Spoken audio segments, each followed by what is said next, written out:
Sir जय हिंद। स्वागत है आपका एमजीसीआई के डिजिटल लर्निंग प्लेटफॉर्म पर। पीएटी 2024 के एनिमल हस्बेंड्री के जो क्वेश्चंस आए थे उनकी आज हम लोग बात कर रहे हैं। उनको हम लोग आज सॉल्व करेंगे। सेकेंड शिफ्ट की हम लोग बात कर रहे हैं। 8 जून 2024 को जो पेपर हुआ था, सेकेंड शिफ्ट में जो एनिमल हस्बेंड्री के क्वेश्चन आए थे उसमें एक क्वेश्चन था कि हल्के स्तनपान की अवधि के दौरान गायों को अपने शरीर के वजन का कम से कम भोजन का ग्रहण करना चाहिए। During the period of light lactation cows should consume at least of their body weight in food. कहने का तात्पर्य यह है कि अगर हल्का स्तनपान की अवधि है, लाइट लैक्टेशन अगर पीरियड है, तो उस अवधि में अगर हम लोगों को गाय को कुछ खाना खिलाना है तो हम लोग उसके वजन का कितना प्रतिशत जो है वो खाना उसको खिलाएंगे या फिर गाय को भोजन ग्रहण करना चाहिए। तो इसका आंसर होता है 2 से 3%। कितना होता है? 2 से 3%। अब ऑप्शन में 2% भी दिया है, 3% भी दिया है, परंतु क्या पूछा है? कम से कम एटलीस्ट। तो भैया कम से कम कितना होता है? 2%। तो आंसर क्या आ जाएगा? 2%। तो आंसर क्या आ जाएगा भैया? 2% आंसर आ जाएगा। अगला प्रश्न है, निम्नलिखित में से कौन सा उत्पाद जानवरों के लिए उच्च प्रोटीन भोजन से संबंधित है? उच्च प्रोटीन भोजन से संबंधित है मतलब प्रोटीन का अच्छा स्रोत है। ज्वार, जौ, मकई और अलसी। Which of the following products belong to high protein food for animals? Sorghum, barley, corn, linseed. तो भैया इसमें एक ऑप्शन है जिसमें प्रोटीन की मात्रा ज्यादा होती है और वो ऑप्शन कौन सा है? अलसी वाला, लिनसीड वाला ऑप्शन। फिर अगला प्रश्न है, निम्नलिखित में से किस क्षेत्र को उस क्षेत्र के रूप में संदर्भित किया जाता है जहां घोड़े और मवेशी जैसे जानवर चर सकते हैं? चर सकते मतलब घास चरते ना, पशुओं को हम लोग छोड़ देते हैं वहां पे जहां पे चारागाह तैयार किया जाता है, पास्चर तैयार किया जाता है, तो वहां पे पशुओं की चराई करवाई जाती है। ऐसे क्षेत्र के बारे में पूछा है। ठीक है। Which of the following is referred to as a field where animals such as horses and cattle can graze? Graze का मतलब चराई कर सकते हैं, ठीक है, अपना भोजन प्राप्त कर सकते हैं। तो उसे क्या कहेंगे? तो भैया उसे कहेंगे चारागाह। वो चारागाह को इंग्लिश में क्या बोलते हैं? पास्चर। क्या बोलते हैं? पास्चर। वह रोग जिसमें पशु मृत या कमजोर बछड़े को जन्म देता है कहलाता है पायरोप्लाज्मोसिस, ब्रुसेलोसिस, पाइलोनेफ्राइटिस, एक्टिनोमाइकोसिस। पूछा यह गया है कि the disease in which animals give birth to a dead और वीक काफ। ऐसी बीमारी जिसमें गाय बछड़े को जन्म तो देगी परंतु बछड़ा या तो मरा हुआ रहेगा या बहुत ज्यादा कमजोर रहेगा। तो ऐसी बीमारी को क्या कहेंगे? ऐसी बीमारी को बोलते हैं ब्रुसेलोसिस। क्या बोलते हैं? ब्रुसेलोसिस। दूध पिलाने वाली गायों के लिए डेयरी भोजन आमतौर पर सूक्ष्म जीव विज्ञानी उत्पादन को बढ़ाने और अविकसित जरूरतों को पूरा करने के लिए डिजाइन किया गया है। Dairy meals for lactating cows are typically design to increase microbiological output and meet ruminal undegraded needs. अगर दूध पिलाने वाली गायें हैं तो उनके लिए जो भोजन सामान्य तौर पर तैयार होता है वो काय के लिए तैयार होता है? एक तो सूक्ष्म जीव विज्ञानी उत्पादन को बढ़ाने के लिए होता है, दूसरा काय के लिए होता है? अमाइनो एसिड के लिए। काय के लिए होता है? अमाइनो एसिड मतलब प्रोटीन। भैया प्रोटीन जो होते हैं वो अमाइनो एसिड से मिलकर बने होते हैं, ठीक है, तो काय के लिए होता है? Amino acid. फिर अगला, सरकार द्वारा संचालित पशु एम्बुलेंस नेटवर्क स्थापित करने वाला भारत का पहला राज्य कौन सा था? तो आंध्र प्रदेश जो है आंध्र प्रदेश जो है, आंध्र प्रदेश में सबसे पहले पशु एम्बुलेंस की शुरुआत हुई थी, याद रखिएगा, इंपॉर्टेंट है ये। निम्नलिखित में से कौन सी घास परिपक्व घोड़ों के लिए उपयुक्त चारा है? विच ऑफ द फॉलोइंग है is reasonable forage for mature horses? ऐसे घोड़े जो परिपक्व हो चुके हैं, ठीक है, ऐसे एडल्ट जो घोड़े हो चुके हैं, ऐसे घोड़ों के लिए कौन सी घास सबसे अच्छी होती है? तो घास, तिपतिया घास, पॉड, मिश्रित grass, clover grass, pod, mixed. तो जो क्लोवर ग्रास होती है, क्लोवर मतलब जो सेंजी वाली जो घास होती है या जो बरसिम टाइप घास होती है, ये जो घास होती है ये परिपक्व घोड़ों के लिए अच्छी मानी जाती है। जौ, मक्का, जई, राई और ज्वार की श्रेणी में आने वाले जानवरों में से किससे संबंधित है? Barley, corn, oats, rye and sorghums are associated with which of the animals feeding food category?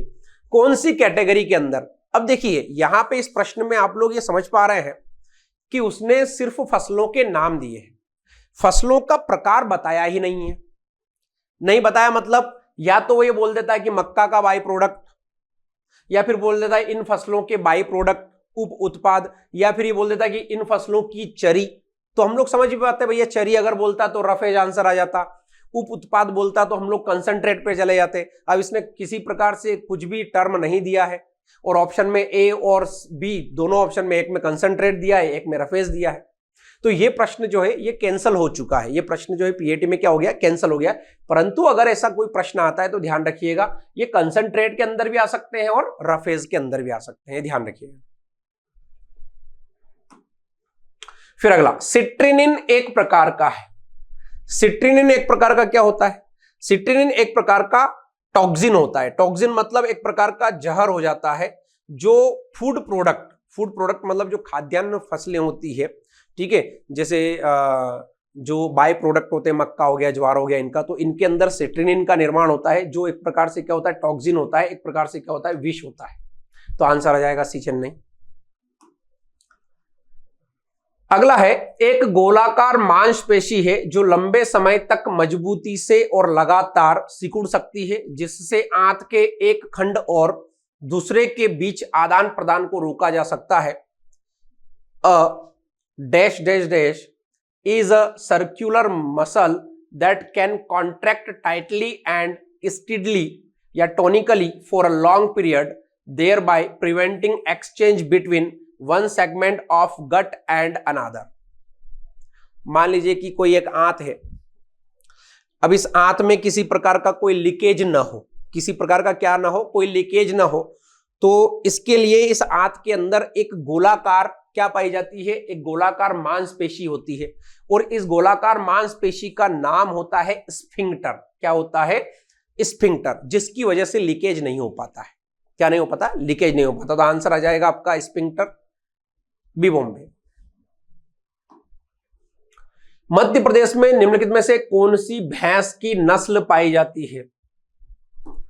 अब मध्य प्रदेश के अंदर कौन सी भैंस की नस्ल पाई जाती है? बंधावरी, महसाना, बरगुर, कृष्णा। भैया देखो हुआ क्या है कि इस प्रश्न में मिस्टेक ये हुई है कि यहां पे बंधावरी की जगह देना था भदावरी। क्या देना था? भदावरी। आंसर इसने ए आगरा ही लिया है, परंतु बंधावरी कोई नस्ल नहीं होती है। कौन सी नस्ल होती है? भदावरी। तो आंसर इसने ए लिया है, परंतु ये प्रश्न क्या हो गया है, पीएटी में कैंसिल हो गया है। कैंसिल होने का कारण है कि भैया इसने बंडावरी दे दिया है, जबकि ये तो कोई नस्ल होती नहीं है। तो यहां पे क्या आएगा? भदावरी। क्या आएगा भैया? भदावरी जो नस्ल है ये यहां पे आना चाहिए। इस वजह से इसका आंसर उसने क्या लिया है? ए आगरा लिया है। नेल्लोर बकरियां भारत के किस राज्य में? नेल्लोर कहां है भैया? आंध्र प्रदेश के अंदर। इंपॉर्टेंट है, बहुत महत्वपूर्ण है, याद रखिएगा। फिर अगला, गायों में प्रारंभिक स्तनपान के दौरान आहार प्रोटीन सेवन की आवश्यकता होती है। Dietary protein intake during early lactation. Early lactation मतलब प्रारंभिक स्तनपान के दौरान आहार में प्रोटीन की मात्रा 17 से 19% के लगभग। कितनी होती है? 17 से 19% के लगभग। क्लियर है? चलिए आगे बढ़ते हैं। निम्नलिखित में से कौन सी बकरी की नस्ल आंध्र प्रदेश के ओंगोल जिले में पाई जाती है? तो आंध्र प्रदेश के ओंगोल जिले में पाई जाती है नेल्लोर। कौन सी नस्ल पाई जाती है? नेल्लोर। निम्नलिखित में से कौन सा मवेशी आंध्र प्रदेश में पाया जाता है? विच of the following cattle, cattle मतलब ये गाय के बारे में पूछ रहा भैया कि गाय की कौन सी नस्ल जो है आंध्र प्रदेश में होती है? लाल सिंधी, हल्लीकर, खिलारी या फिर पुंगनूर मवेशी। तो ये पुंगनूर मवेशी जो होता है ये कहां होता है? आंध्र प्रदेश के अंदर। डैश डैश डैश का अर्थ है वे लक्षण और विशेषताएं जिनमें मनुष्य को अपने जानवरों के संबंध में रुचि है। Dash dash means the characters and features in which man has an interest with respect to his animals. किस कारण से व्यक्ति पशुपालन करेगा?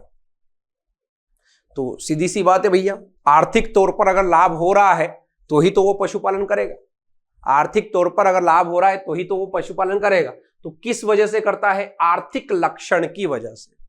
किस वजह से? आर्थिक लक्षण की वजह से। चाहे उसको पशु से दूध प्राप्त हो, चाहे मांस प्राप्त हो, चाहे ऊन प्राप्त हो, चाहे गोबर प्राप्त हो जिसको वो खेत के अंदर डाल पाए या फिर उसको बेच दे। तो आर्थिक लक्षण जो है उसके आधार पर जो है मनुष्य जो है वो रुचि रखता है पशुपालन के अंदर।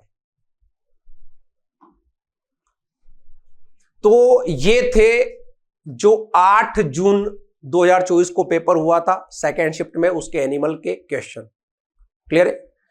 ठीक है, मिलते हैं अगले लेक्चर में, तब तक के लिए जय हिंद। नमस्कार दोस्तों, मैं विजय जाट MGCI के डिजिटल लर्निंग प्लेटफॉर्म पर एक बार फिर आपका स्वागत करता हूं। हम देख रहे हैं PAT 2024 का पेपर।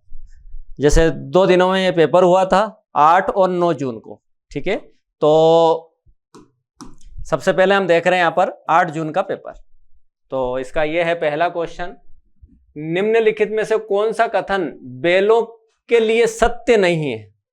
ठीक, और यहाँ बैल का मतलब अगर आप इंग्लिश में देखेंगे तो बुल है। यहाँ बैल का मतलब बुलॉग नहीं है, बुल की बात कर रहा है। ठीक है, तो पर्याप्त ऊर्जा, प्रोटीन, खनिज और विटामिन युक्त संतुलित राशन खिलाना चाहिए। ठीक, वो पूछ रहा सत्य नहीं है, तो ये तो सत्य है, ये तो होना चाहिए। ठीक है, गर्म परिस्थितियों और पर्याप्त पेयजल उपलब्ध कराना अच्छा अभ्यास है। इन्होंने बोला गर्म परिस्थितियां। ठीक है, इंग्लिश में बोले तो टू प्रोवाइड वार्म कंडीशन। ठीक है, ये थोड़ा गलत लग रहा है, ये नहीं होना चाहिए। पीछे की जो चीजें हैं वो सही है, लेकिन ये वाली चीज गलत है। तो ये एक असत्य कथन है। और देखते हैं, प्रजनन करने वाले सांड को अलग से रखा जाना चाहिए। बिल्कुल सही बात, जिसे बुल सेट के नाम से जाना जाता है, ये भी सही है। प्रजनन करने वाले बैलों को भरपूर व्यायाम मिलना चाहिए। बिल्कुल सही बात। ठीक, तो इसका मतलब कि ये जो है ये सेंटेंस गलत है और यही हमारा आंसर होगा। ठीक है, it is sound practice to provide warm condition and adequate drinking water. ठीक है, तो ये जो कंडीशन है ये कंडीशन सही नहीं है और इसीलिए ये आंसर हो जाएगा हमारा। फिर चले नेक्स्ट, भैंस के दूध में वसा का प्रतिशत कितना होता है? जनरली अगर हम देखें तो भैंस के दूध में वसा का परसेंट होता है 6.6 या फिर और देखें तो 7%। ठीक है, अब ये जो 7% या 6.6% है, बस इसी के आसपास की चीजें ही हमको दिमाग में रखना है। जैसे बदावरी में 13% तक चला जाता है। ठीक है, इधर नीली रावी में देखेंगे तो 4 to 4.5% ही है। तो ये एक बड़ी रेंज हो गई, लेकिन जो ज्यादा इसके क्लोज होगा वो हमारा आंसर होगा। तो जैसे ये होता है बफेलो में, उसमें कोई डाउट नहीं। इसका भी हो सकता है, वैसे ये थोड़ा ऊपर जा रहा है, लेकिन ये भी हो सकता है, ये भी होता है और ये भी होता है। लेकिन इसके आसपास देखें तो ये ज्यादा है और इसलिए इसका ये सही आंसर होगा। ये क्वेश्चन पहले भी PAT में आ चुका है जिसमें यही क्वेश्चन पूछा है और उसमें इसी के आसपास का जो है आंसर है। 7 to 9 या 7 to 10% उन्होंने आंसर पहले दिया है। तो आगे भी आप इस चीज का ध्यान रखें। केंद्रीय मुर्गी पालन ब्रीडिंग फार्म कहां स्थित है? ठीक है, सेंट्रल पोल्ट्री ब्रीडिंग फार्म। हमको पता है कि ये 4 जगह पर है। ठीक है, और 4 जगह में देखें तो एक चंडीगढ़ भी है और एक बेंगलोर भी है। इन दोनों जगह पर ये है। साथ में एक है भुवनेश्वर में और एक है मुंबई में। ठीक, अब यहां दोनों ऑप्शन है, इसका मतलब दोनों ही सही आंसर है। ठीक है, तो अब उन्होंने जो है पहले आंसर ये दिया और बाद में आंसर ये कर दिया। अब इसका रीजन ये भी हो सकता है कि बेंगलोर में ये है हिसारगट्टा में, तो एग्जैक्ट अगर देखें तो कहां मिलेगा ये, हिसारगट्टा। ठीक, तो हो सकता है कि इसलिए चंडीगढ़ आंसर कर दिया हो, क्योंकि बेंगलोर तो ठीक है लेकिन बेंगलोर के साथ में ये कहां से है, तो हिसारगट्टा में। तो वैसे दोनों सही है, दोनों में कोई डाउट नहीं है, पर फिर भी अगर एग्जैक्ट आंसर देखें तो चंडीगढ़ ज्यादा सही है। फिर उसके बाद में केल्विन पेन के लिए निम्नलिखित में से कौन सा कथन सत्य नहीं है। ठीक है, तो एक तो ये केल्विन नहीं है, ये काविंग है। ठीक है, इंग्लिश में अगर आप देखेंगे तो दिखाई देगा आपको, ये काविंग पेन है। और काविंग पेन का अगर हिंदी करें तो हिंदी है ब्यात कक्ष। अगर हिंदी की बात करें तो ब्यात कक्ष। ठीक, यूं बोले कि भैया जिसके अंदर हम प्रेग्नेंट काऊ को रखते हैं उसको बोला जाता है ब्यात कक्ष, और उसी के अंदर काविंग होती है, मतलब उसी में क्या होगा, आगे चल के उसी में वो गाय बछड़ा देगी। तो बोल रहा है कि कौन सा कथन सत्य नहीं है। तो अब देखते हैं इसके बारे में। यह गाय और बछड़े को बेहतर सुरक्षा प्रदान करता है और अन्य गायों से होने वाली परेशानियों से बचाता है। बिल्कुल सही बात है, ये कथन तो सत्य है। रात के समय ब्याने की प्रक्रिया पर निगरानी रखने के लिए ब्याने वाले बाड़े के पास अटेंडेंट क्वार्टर स्थापित किए जा सकते हैं। अटेंडेंट मतलब वही देखभाल करने वाला, तो उसका क्वार्टर हम उसी के पास में बना सकते हैं, ये भी कोई दिक्कत नहीं है। ठीक है, बनाते हैं तो कोई समस्या नहीं। यह ब्याने के लिए इस्तेमाल किया जाने वाला एक व्यक्तिगत ढीला बक्सा था या ढीला बक्सा या स्टॉल है, जिसका आकार 3 सेंटीमीटर गुणे 4 सेंटीमीटर होना चाहिए। ठीक है, अब आप देखिए 3 सेंटीमीटर का मतलब क्या है, 3 सेंटीमीटर का मतलब है ये इतना, और 4 सेंटीमीटर मतलब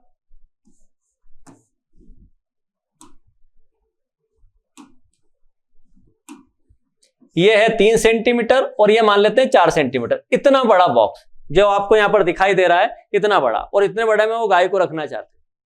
अब आप सोचिए इतने से बड़े बॉक्स में गाय कैसे आएगी। तो इसका सीधा मतलब है कि ये जो चीज है ये गलत हो गई, ये नहीं होगी।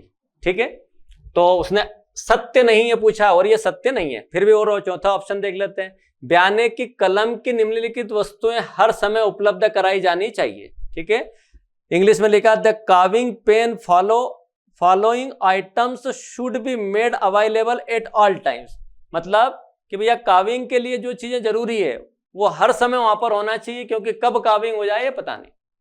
ठीक है, तो ये भी सही है। तो एक ही ऑप्शन मिला है, सी ऑप्शन, कि it is a individual loose box or stall used for calving which should be 3 centimetre into 4 centimetre size. और ये जो चीज है ये गलत है, तो ये हो जाएगा हमारा सही आंसर।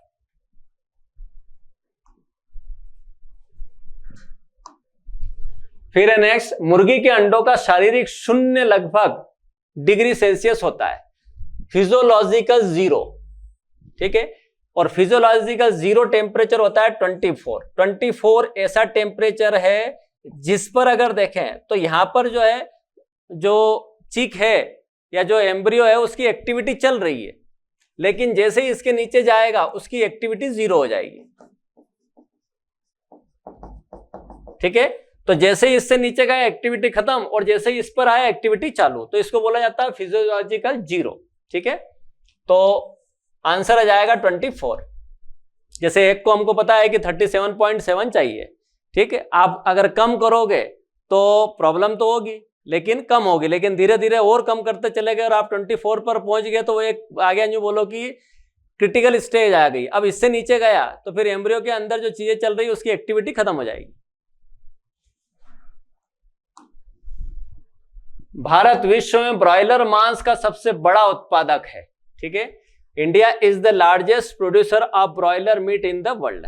अब इसमें वैसे दोनों ऑप्शन सही है, चौथा भी सही है और पांचवा भी सही है, फोर्थ और फिफ्थ दोनों सही है। ठीक है, पर जिस समय इसने क्वेश्चन पूछा था उस समय ये जो है फिफ्थ था। अब अगर कहीं पूछ ले तो दोनों ऑप्शन है, मतलब फोर्थ भी है फिफ्थ भी है, पर फिर भी अगर इन दोनों में से भी पूछना चाहे तो फिर उस कंडीशन में भी हमको अब फिफ्थ ही लगाना। वैसे ओवरऑल मीट प्रोडक्शन में फिफ्थ पोजीशन पर है।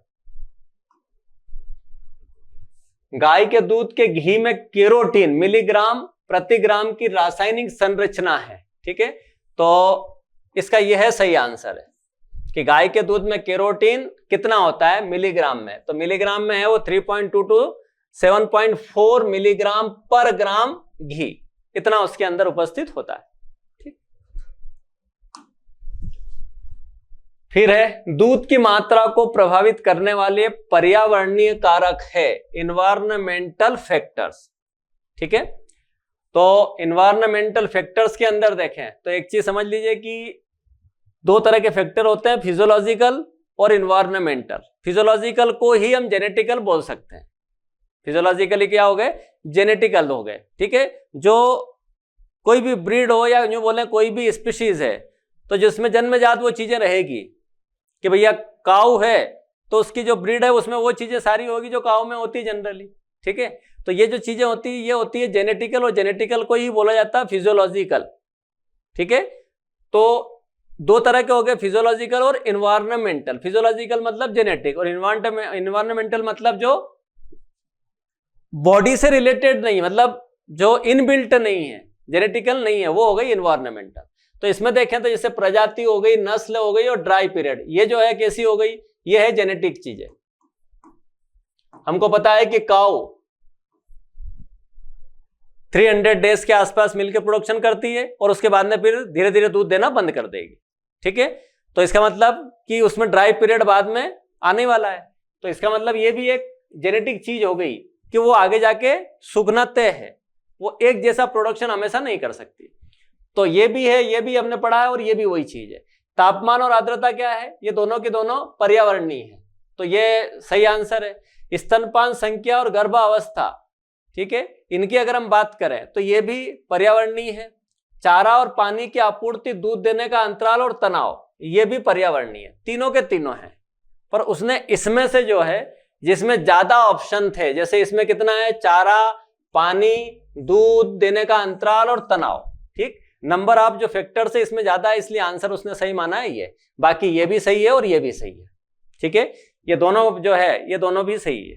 तो ज्यादा सही हो गया feed and water supply, milking interval and stress.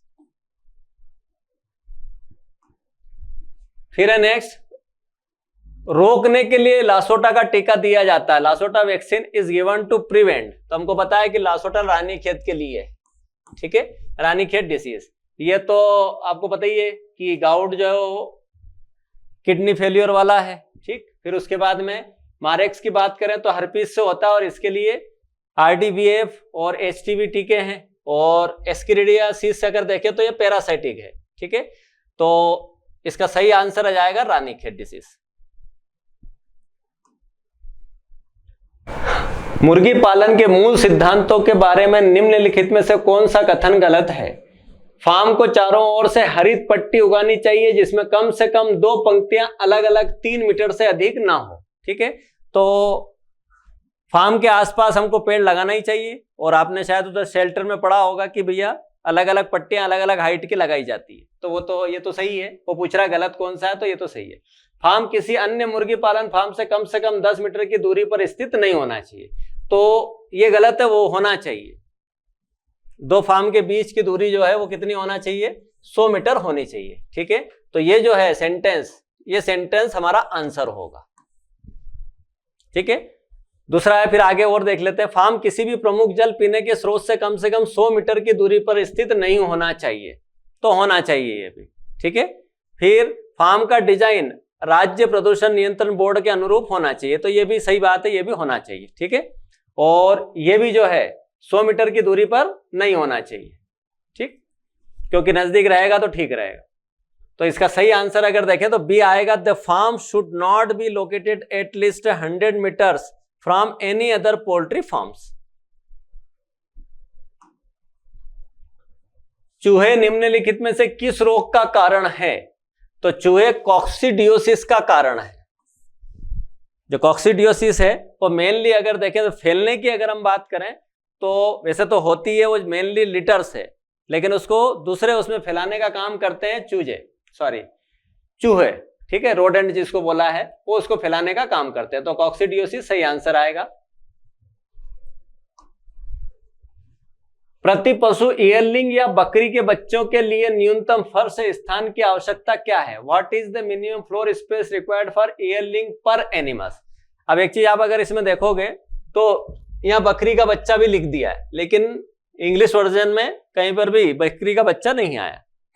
ठीक है, वहां सिंपल क्या लिखा है? ईयरलिंग बुल। और ईयरलिंग बुल का मतलब है कि जिसका 1 साल हो गया हो, 1 ईयर ओल्ड काफ।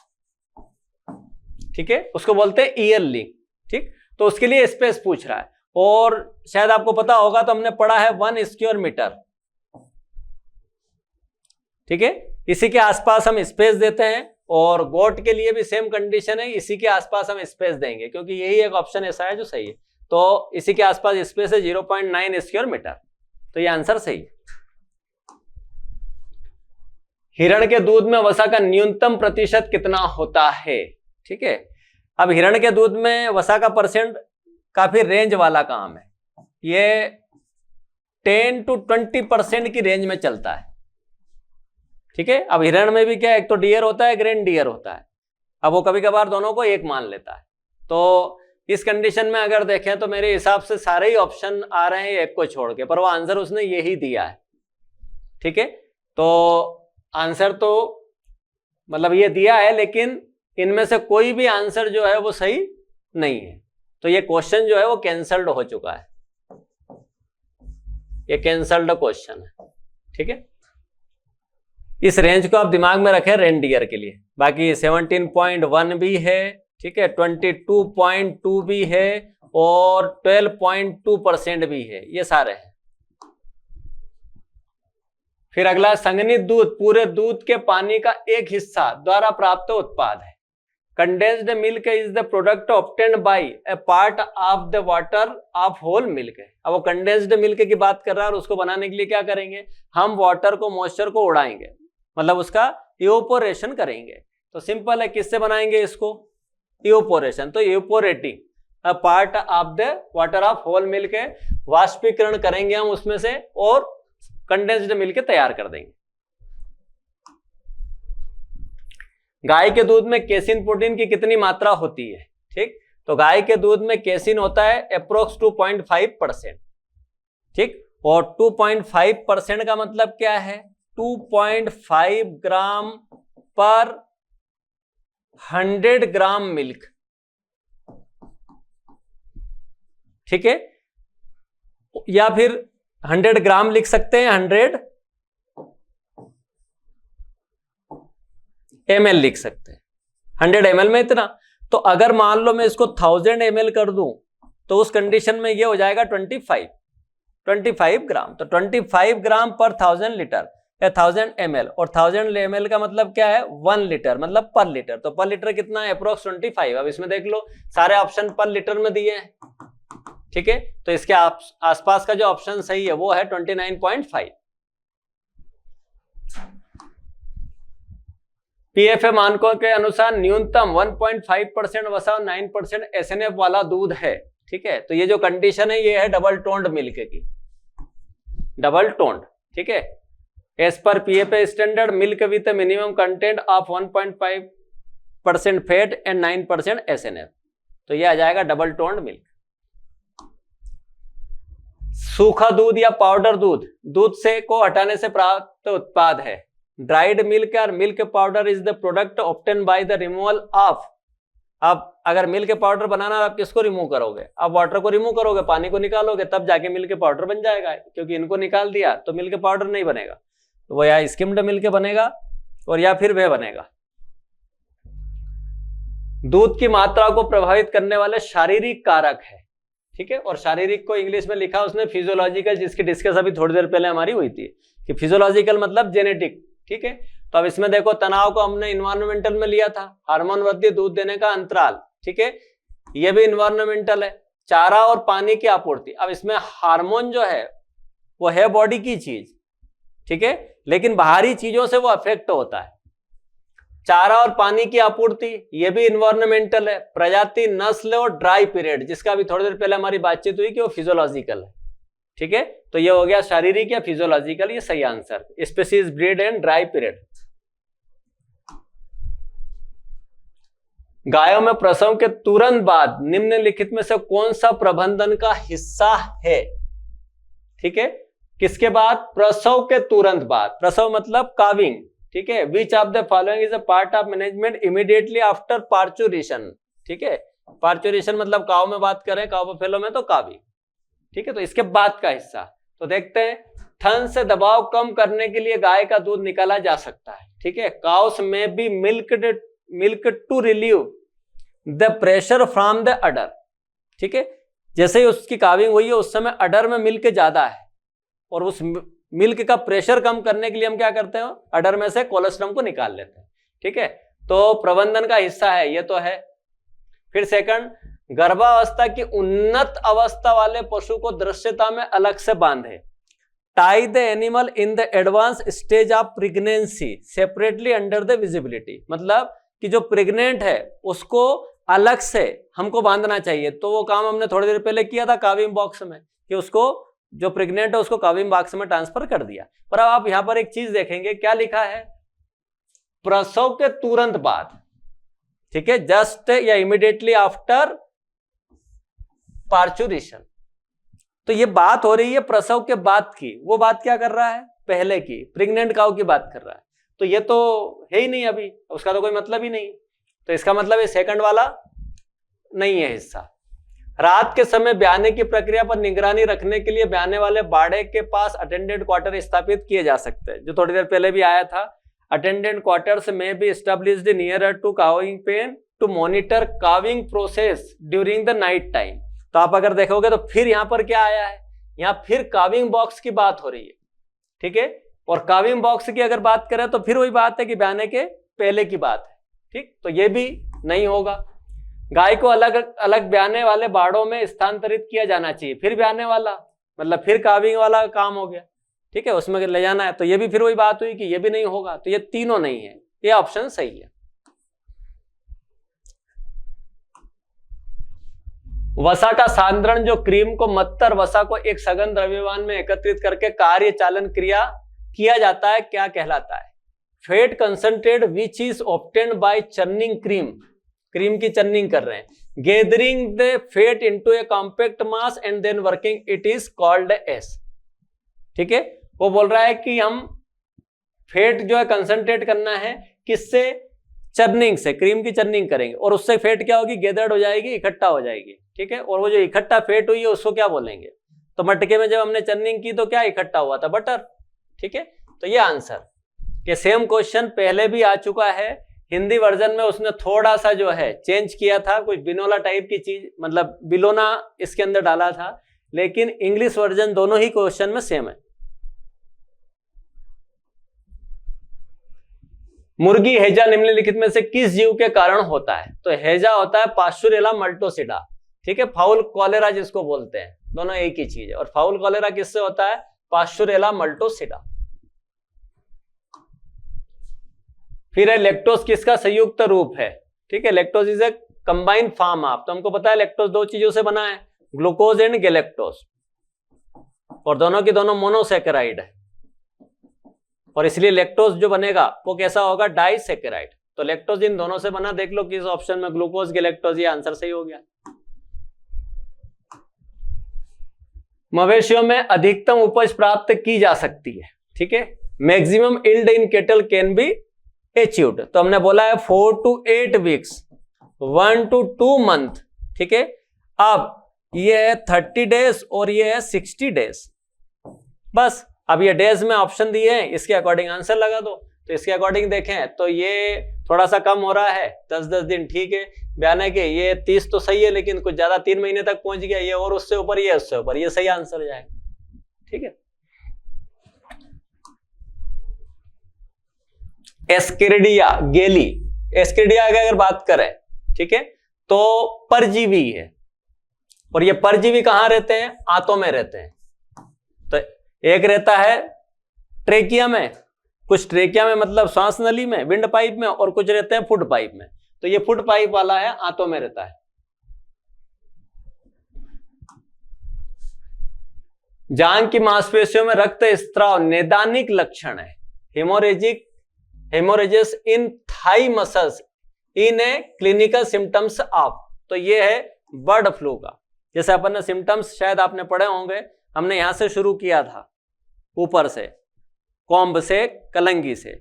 हमने बोला ये और ये जो वेटल है, गलचर, ये दोनों नीले पड़ जाते हैं, साइनोटिक हो जाते हैं। फिर हम आ गए थे इसके ऊपर, ठीक है, और यहां पर हमने बोला था कि वाइब्रेशन होता है किसमें, सिर और गर्दन में, इन दोनों में वाइब्रेशन या फिर कंपन शुरू होता है। फिर छींक होती है, फिर हाइपर सलाइवेशन भी हुआ था, फिर उसके बाद में पता होता हम यहाँ पूछे थे, और इसमें हमने बोला था कि हिमोरेजिक कंडीशन इन मसल से आप चेस्ट एंड थाई, ठीक है, मतलब छाती और जांघ की मांसपेशियों में रक्त स्त्राव होता है, और वो किसका सिम्टम्स था, बर्ड फ्लू का। तो इसका सही आंसर आएगा बर्ड फ्लू। निम्नलिखित में से कौन सा टीकाकरण 8वें सप्ताह में परतों के लिए निर्धारित है, ठीक है। आप ये भी क्वेश्चन जो है वो कैंसल्ड हो गया है, उसके 2 रीजन है, ठीक है। रीजन में ये है कि एक तो आरडी का मतलब है रानीखेत डिसीज वैक्सीन बूस्टर, और दूसरा है रानीखेत रोग का टीका, तो दोनों एक ही बात हो गई, ठीक है, दोनों एक ही चीज है। इसमें दूसरी चीज कि वो बोल रहा है कि निम्नलिखित में से कौन सा टीकाकरण 8वें सप्ताह पे परतों पर, परतों का मतलब एक तो लेयर है, ठीक है, तो लेयर में 8th वीक पर कौन सा। अब यहां देखें तो रानीखेत का भी लगता है और इसका भी लगता है, एक को 6 to 8 वीक पे दोनों को लगाया हमने, रानीखेत भी और फाउल पॉक्स भी। तो ये भी है कि ये दोनों में लगता है 8th वीक पर, तो आंसर 2 हो गए, और ऐसे देखें तो ये दोनों आंसर हो गए, तो इसलिए क्वेश्चन कैंसल्ड हो गया। को स्वस्थ दुधारू पशु जैसे भैंस, गाय, ऊंट, बकरी आदि से आने वाले दूध के रूप में परिभाषित किया जाता है। Is defined as milk coming from healthy milk animal such as a buffalo, cow, camel, goat, etc. Pasteurise कैसे मिलेगा डायरेक्ट, ये तो निकालने के बाद हम उसको गर्म करेंगे तब जाके वो पास्चुराइज मिलेगा हमको, ठीक है। फिर एडल्ट्रेट मिल्क, वो बोल रहा है कि मिलावटी दूध मिलता है, वो भी बाद में जब आएगा उसके बाद में हम मिलाएंगे तब मिलेगा। स्किम्ड मिल्क, वो कैसे मिलेगा, मलाई कोई पहले थोड़ी निकलेगी, वो तो बाद में निकालेंगे। तो बचा एक ही ऑप्शन साफ दूध, और जो आ रहा है वो कैसा आ रहा है, क्लीन मिल्क आ रहा है, साफ दूध आ रहा है, उसमें ज्यादा कुछ बैक्टीरिया ये नहीं है तो सही, लेकिन ज्यादा नहीं। गंदगी कब आएगी, निकालने के बाद ज्यादा आएगी, तो इसलिए सही आंसर हो जाएगा क्लीन मिल्क। रानीखेत रोग के बारे में निम्नलिखित में से कौन सा कथन गलत है। आप ए और बी दोनों देखते हैं। संक्रमित मुर्गियां वायरस का प्राथमिक स्रोत है, ये बात सही है। यह एक तीव्र वायरल रोग है, यह भी सही है। इसका जीनोटिक प्रभाव नहीं है, यह गलत बात, ठीक है। क्यों, क्योंकि इसका जीनोटिक प्रभाव है, ठीक। तो पूछ रहा कौन सा गलत है, तो आंसर आ जाएगा ये कि it is does not have a zoonotic effect, ठीक है, ये आंसर आ जाएगा।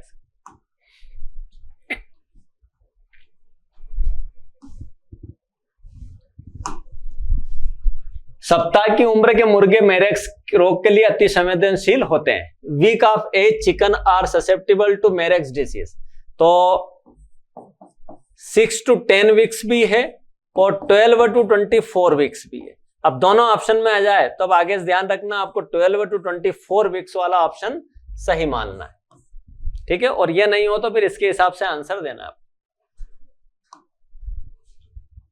निम्नलिखित में से कौन सा कथन गलत है।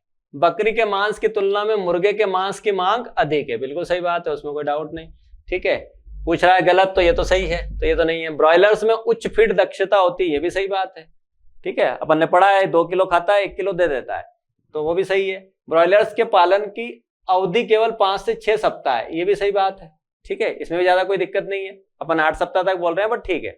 ब्रॉयलर खेती का प्रारंभिक निवेश परत खेती की तुलना में अधिक है। परत मतलब लेयर, तो जो लेयर फार्मिंग है वो बोल रहा है कि ब्रॉयलर का खर्च ज्यादा है शुरुआत में एज कंपेयर टू लेयर, तो ऐसा है नहीं, इसका उल्टा है कि लेयर का खर्च ज्यादा है, ब्रॉयलर का खर्च कम है। तो ये जो है ये ऑप्शन गलत है कि initial investment of broiler farming is higher than that of layer farming, ठीक है। तो आंसर आ जाएगा डी। निम्नलिखित में से कौन सा दूध की संरचना को प्रभावित करने वाला कारक नहीं है, ठीक है। संरचना की बात कर रहा है, structure. Which of the following is not a factor affecting milk composition, ठीक है, यहाँ कंपोजिशन की बात कर रहा है। तो कौन सा कंपोजिशन को अफेक्ट नहीं करेगा, तो क्या एनिमल की एज इफेक्ट करेगी, बिल्कुल करेगी, ठीक है। फिर उसकी ब्रीड और स्पीशीज इफेक्ट डालेगी, बिल्कुल डालेगी। जानवर का जीवन काल, कितना लंबा जी लाइफ है उसका, ठीक है। मुझे लगता है इस चीज का फर्क नहीं पड़ना चाहिए, लाइफ स्पान ऑफ एनिमल। भैया कोई इससे फर्क नहीं पड़ेगा वो 10 साल जी रहा है 20 साल जी रहा, उससे मिल्क के ऊपर कोई इफेक्ट नहीं पड़ रहा है, ठीक है। तो ये जो है ये चीज सही है। Changing occurring during a normal lactation, सामान्य स्तनपान के दौरान होने वाला परिवर्तन तो वो तो होता ही है, ठीक है। लैक्टेशन में हमने पढ़ा शुरुआत में मिल्क ज्यादा है, फैट कम है, बाद में फैट ज्यादा है और मिल्क कम है, तो ये सारे चेंज हो रहे हैं। लेकिन ये सी वाला जो है ये अफेक्ट नहीं डालेगा, बाकी सारे अफेक्ट डालेगा। निम्नलिखित विकल्पों में से किस पशु के दूध में वसा की मात्रा सर्वाधिक होती है, ठीक है। Among the below option, which animal milk contain the highest amount of fat? अब जैसे बफेलो का हमको पता है, काऊ का भी हमको पता है, ठीक है। इसका होता है 1.6% और ये है 12% के आसपास, ये है फैट परसेंट। तो सही आंसर आ जाएगा रेबिट या खरगोश, ठीक है। जैसे ये चीजें आउट ऑफ कोर्स है पर उसने पिछली बार बहुत कमाल किया है पेपर में। संकर डेयरी गाय में आदर्श शुष्क अवधि क्या है? What is the ideal dry period in A crossbreed dairy cow, ठीक है। तो हमको पता है कि आइडियल जो इंटरवल है शुष्क अवधि का अगर देखें तो जो टाइमिंग है वो है 60 to 90 डेज, ठीक है, 2 से 3 महीने। और इसमें भी ज्यादा सही है 60। अब देख लो 24 नहीं होगा, 33 नहीं होगा, 12 नहीं होगा, 56 सही आंसर। निम्नलिखित में से कौन सा ब्रॉयलर के लिए निर्धारित पहला टीका है? तो पहला टीका जो डे ओल्ड पर लगता है, डे ओल्ड पर लगता है मैरेक्स टीका। तो जो मैरेक्स है वो इसका सही आंसर होगा, मैरेक्स डिसीज वैक्सीन। कौन सा विकल्प मिल्क सॉलिड नहीं माना जाता, ठीक है। मिल्क सॉलिड मतलब ठोस, और ठोस कौन नहीं है? पानी। वाटर जो है वो लिक्विड है, ठोस नहीं है। आंसर ये हो जाएगा, बाकी सब ठोस में ही आ रहे हैं, सॉलिड में। निम्नलिखित में से कौन सा एक जीवाणु संबंधी कुक्कुट रोग है, ठीक है। बैक्टीरियल पोल्ट्री डिसीज पूछ रहा है। अब बैक्टीरियल पोल्ट्री डिसीज में कोराइजा, यही आ गया पहले ही आंसर, ठीक है। कोराइजा जो है वो बैक्टीरियल डिसीज है। बाकी रानीखेत वायरल है, ये आईबीडी है, और आईबीडी मतलब गुम्बारो, और गुम्बारो जो है वो भी वायरल डिसीज है, मेरेक्स भी वायरल डिसीज है। सही आंसर आ जाएगा कोराइजा। और लास्ट क्वेश्चन है, आमतौर पर गायें प्रसव के तुरंत बाद बछड़े को चाटती और सुखाती है, जिससे परिसंचरण और श्वसन उत्तेजित हो सकता है। लेकिन अगर गाय ऐसा करने में असफल हो जाए तो क्या करना चाहिए? नॉर्मली काउस विल लीक मतलब चाटना, and dry the calf immediately after parturition which may be stimulate circulation and respiration. गाय जब बछड़े को चाटती है, लीक करती है, तो उस कंडीशन में अगर देखें तो उसके अंदर जो है ब्लड सर्कुलेशन इंक्रीज होता है, साथ में रेस्पिरेशन भी इंक्रीज होती है, ठीक है। But what should be done if the cow fails to do so, ठीक है। अगर गाय ये नहीं करती है तो हमको क्या करना चाहिए जिससे वो ये करना चालू कर दे, ठीक। तो पहला ऑप्शन, इसे पानी से धोया जा सकता है? नहीं, वो तो खुद ही साफ करेगी, उसमें कुछ ऐसा नहीं, मतलब वो नहीं चाट रही, इसका रीजन नहीं है कि बछड़ा जो है गंदा है, उसको इससे फर्क नहीं पड़ने वाला। बछड़े के शरीर पर मुट्ठी भर चोकर या नमक छिड़क कर उसे चाटने के लिए प्रेरित किया जा सकता है। ये काम हो सकता है कि उसके शरीर के ऊपर क्या लगा दे, नमक लगा दे, जिससे वो उसको धीरे धीरे चाटना चालू कर दे। तो ये सेंटेंस सही हो सकता है। फिर देखते हैं, बछड़े के शरीर पर मुट्ठी भर चीनी छिड़क कर उसे चाटने के लिए प्रेरित किया जा सकता है। तो चीनी नहीं, ठीक है। नमक जो है वो इंपॉर्टेंट है, मतलब वो हो सकता है, लेकिन चीनी मतलब शक्कर से कोई फर्क नहीं पड़ने वाला। गौ माता के शरीर पर मुट्ठी भर चोकर या नमक छिड़क कर उसे चाटने के लिए, गौ माता से तो कोई मतलब ही नहीं है भैया, गाय के ऊपर छिड़कने से क्या मतलब, चाटना तो काफ को है, ठीक है। तो ज्यादा अच्छा है काफ के ऊपर करें। तो ये वाला ऑप्शन है वो सही है, ठीक है। It can be washed with water, नहीं। It can be stimulate to lick by sprinkling handful of bran और salt over the body of the calf, ठीक है। तो ये सही आंसर है। तो ये हो गए 8 जून का पेपर है, ठीक है। अब इसके बाद में 9 जून का पेपर वो हम लेकर आएंगे, ठीक। तो अभी के लिए इतना है, मिलते हैं उस नए पेपर के साथ में। Thank you very much.